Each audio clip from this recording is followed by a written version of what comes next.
Hi, Cece. I'm Monica. I'm a student art therapist at the Toronto Art Therapy Institute, and I'm going to ask you some questions about art therapy practices. Well, hi, Monica. Nice to meet you Thanks. again. And I'm Cece, and I'm all yours. Okay. So first question. Can you tell us a bit about your work, especially around anti-colonial art therapy practices? That's a big question. That's a big question. That's a huge question. Um, I think for those who can't see what I look like, Mm-hmm. I'm a person of color. Mm-hmm. That alone makes it anti-colonial. Right, exactly. Because I'm trying my best to go against everything that I was taught at TATI, it was a great start to learn from here. But then now I have some years of experience and I realize oh wow, how colonialism has impacted the whole field of therapy and mental health care. And so I try to use that lens of reframing wellness in general for my so-called clients.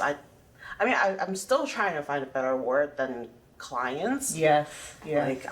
I've heard people say what relatives, but I'm like, maybe a friend. I think is too loose. Okay. But I'm still figuring that part out. But I think the thing about my practice that is more unique would be the fact that I don't have any scripts, I don't have any planned agenda or very specific goals that I create. So I'm always working with the person that I'm working with. In each session. They are really the one that is doing all the hard work. The guides, yeah. Yeah, because I always tell them dude, you're the one that's doing the heavy lifting. I'm honored to be here and to gain your trust. And so I do a lot of building relationship before we even jump into the whole healing process or whatever you call it. That sounds really great. What has been helpful to you in terms of finding your ways of practicing art therapy as an immigrant settler on Indigenous land? So I went through this. So I came here when I was really young. Okay. So I was 9, I think. Mm-hmm. But I was from a city that was colonized as well. So all my kind of childhood, teenager years, and in my 20s, I was trying to be model minority because that's pretty much what we were conditioned to do, right? And it was actually being at TATI that I started to question that. And also becoming a parent also started to shift my thought process. I'm like, why are we doing all these things that I don't understand why we're forcing the children to do this, or why do we have to stand in a line? Yes. Or why do we have to be super quiet when the teacher's talking? So I have a teaching background as well, so I kind of mix the two of them together. But that's when I started to question it, and I did a lot of reflection work on myself and the way that I was brought up and the experiences that I had, and I was my mind just went bonkers for a little bit. Yeah. I had a little bit of That's a part of the process, isn't it? Yeah, I found the same at TATI. Yeah, and I think we were very lucky that we had a close cohort where we could kind of share those experiences. And I was one of the very few person of color in my cohort. And people were like, that's how you feel? And I'm like, that's not how you feel? And so I started to question that a lot. Yeah. And I think that was the kind of like the genesis of how I've decided to go on this path of like doing something different than just a different way of practicing art therapy. Wonderful. Are there differences in the ways you practice now and in the way you initially started practicing or like learned to practice during your time as a student it's at like the Art Therapy Institute? Very different. I'm like a totally different person. Okay. I think as a student, when I was just starting, even when I finished my thesis and all that, and I was being an RP qualifier, I think I was like, oh, I need to make sure everything is, you check all the boxes. Okay, yeah. Right? You need to get, I mean, yes, you have to have consent, but I could build a relationship without signing that consent, right? But I didn't think I could. And now I know I can. Yeah. Right? So it's completely it's more organic now. Okay. I think would be the way I describe my current practice. It's more like, oh, let's get to know each other, and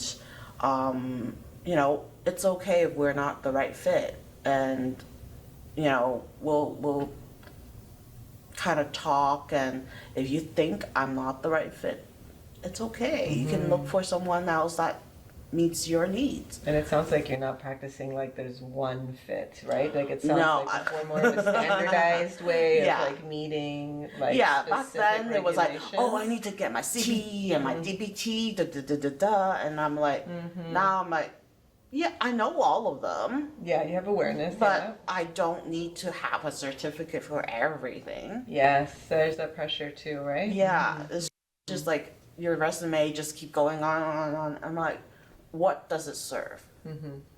Now, it's a little bit tricky because if you're working for an agency or an organization, they do look for those. Yes. So that's why I have decided to just kind of make go space off for and, yourself. Yeah. You made space for yourself. And create my own little practice and kind of those that resonate with me and I resonate with them, we come together and we share our healing journey together. Because I think by working with someone who may be facing some challenges, I also benefit from it. I also learn.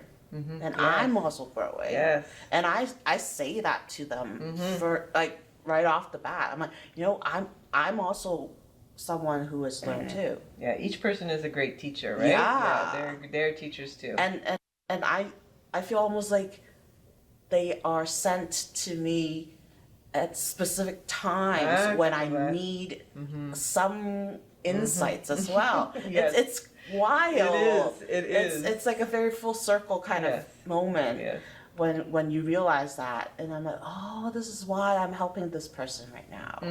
And once you're open to that kind of ideology, I think that's kind of you going down the anti-colonial path, the decolonization part. Yeah. It sounds like very much like it doesn't have to look or be a specific way, that you have the right to exist in the way, and then that could serve somebody else who needs to exist in the way they need to in the space with you. Yeah. And it sounds like a very beautiful practice. What do you feel are the shifts or the movements needed in the art therapy training and professional community to better serve and support communities who continue to experience multiple forms of marginalization? Veteran therapists should be open-minded to more professional development in terms of diversity and anti-Black racism, learn about the history of indigenous people and what they had gone through and what they are still going through, and like really just to learn Spend about time in other communities or learning about other communities. And not just live in a silo. I'm not saying everyone is like that, but I have encountered quite a few that it seems like, oh, I've done this for years, that's it. But I've also encountered some that are like very open and they're like, tell me more about this. And we're just like having a dialogue. And I think that's the right way to approach becoming a better therapist, I guess. Yeah. I don't think there's ever a end to becoming. It's a verb. Yeah. Rather than I'm a therapist. Yes. Like just like being and growing and like constantly changing and learning from our experiences, because it's not like that there's an end goal, like you're saying, right? It's like I've achieved this, I have mastered this, and that kind of concept. Yeah, I'm not a master. Yeah, right? And we're not a master or not an expert, because each new person, each new encounter is going to give you some new piece of information. And they experience. Also influence you and your way of thinking as well. So you're not your yesterday self. No. You're always your present self. And you have to realize that, oh, I can actually still change. Like, I mean, I'm not that young, but I feel like I know so little about the world.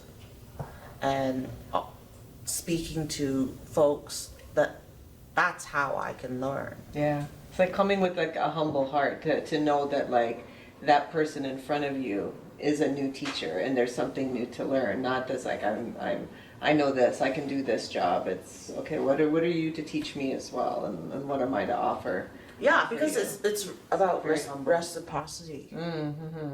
It's not a one-way flow of knowledge.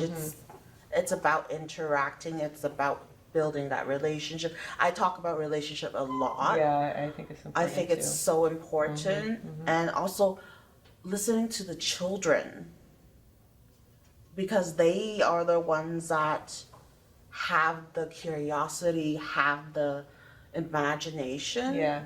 And sometimes like my kids would spark things for me, and I just love that. And also working with the elderly as well, because they are like kind of reflecting on their past, and there are so much wisdom. Yes.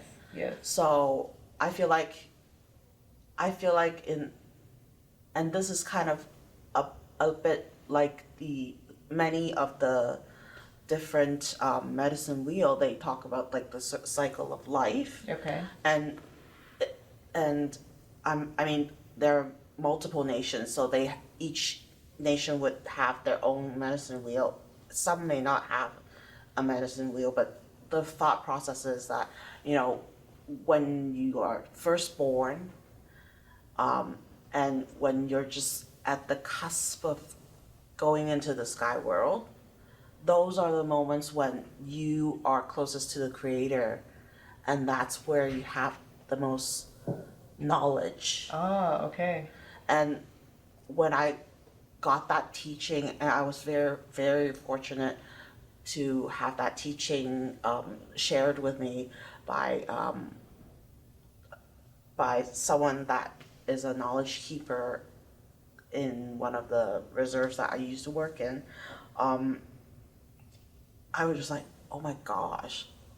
So even right to the end, we're still learning. Yeah, right? There's still knowledge to be gained. Us being the adults in the room are the ones that are the most lost people.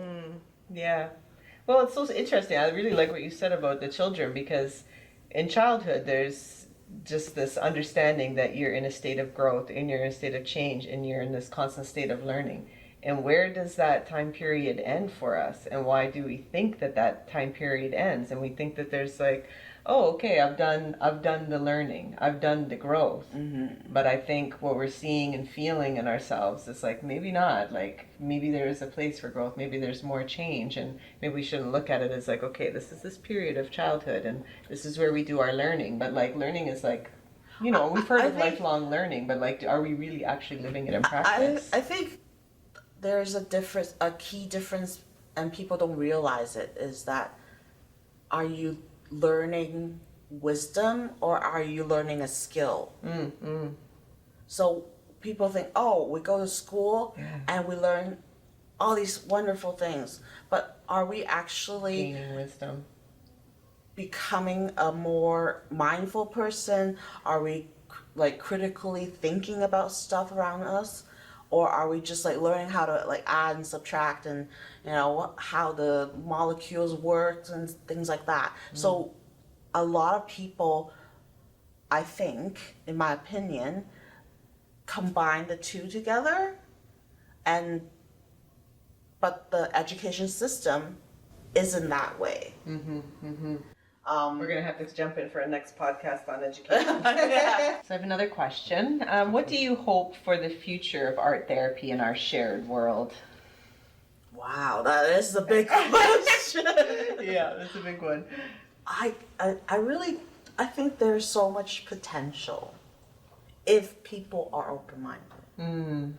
I think it really depends on how open people are, how open organizations are, how people are like to destigmatize mental health and mental health care. Part of it too. I think that's the piece that is needed, and once that, it's almost like a gate, and once we break through that, then I think it's like you can't even imagine the possibility. Like if you can get into a school, for example, and just do art hives to do prevention work instead of intervention work. Prevention work, right? Or go to remote places and just bring art or any form of art, not just visual arts, and just provide the resources. They know. I always tell my folks that I work with, they have all the answers. It's just sometimes life gets in the way, and the life acts like a blinder, and so that's why I'm there. Yes. To kind of remove the blinder, or I can help them see their periphery, so that they can see the opportunities and the possibilities. Yeah, and to have the opportunity to like express and present what they know that they're carrying inside. Some of us just don't have the opportunity to share our stories or wisdoms. There aren't the resources there. There aren't the people there to ask those kind of questions. Yeah, and people are afraid to share because, you know, BIPOC folks are marginalized. Folks that are not the the norm, quote unquote norm, are marginalized, and we really need to destigmatize all of that. Yeah, to share those voices so in the community. It's a big task. I really hope to see it in my lifetime. I don't know if I will, but I want to do my share of transforming that little by little. I figure if I can make an impact on one person in the room, to just pause and think, oh, maybe I can see this, look at this in a different perspective, then I think that's the way to go. Yeah. I think it has to be a grassroots kind of movement, because we live in a colonized world, so all these systems are in place, are all colonized. So making your own space, I think that's really inspiring. A part of your story, right? Yeah. That you said you've made your own space. You've made your own practice, and that practice resonates with people. And to know that it's okay for people to look like you, or people to look like me, and lots of other folks that maybe don't fit fit that norm of that colonized system.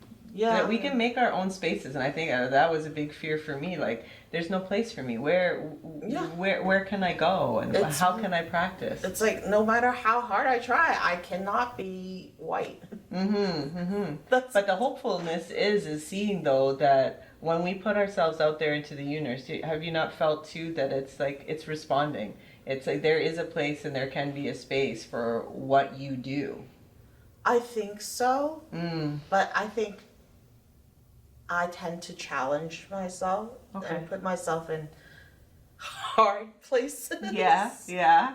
So I get myself into a lot of like tricky situation where I do experience discrimination, and people would judge based on what I look like, or look at my resume and say, how come you haven't done your master's, and how come you haven't had your PhD, blah blah blah. I'm like, you know what, I bet you I can answer the questions better than someone who went to the traditional route of if that is what I'm specialized in. Yeah. So like right now, for example, I have put my master's on hold. I am in a master's degree program, but I put it on hold because I'm like, is this the best way to acquire knowledge? Oh, to acquire knowledge. Okay. And is this the right kind of knowledge that I want to acquire? So I don't know. I don't have the answer, but what I know is I am learning so much from just working with folks, listening to their stories, and me getting to share my story. And I think storytelling is so powerful. That's beautiful. Well, thank you for coming to be with us today and sharing your story and sharing your wisdoms and your experiences. And I hope it inspires a lot more students to come to the Toronto Art Therapy Institute and to begin practicing. I hope so too.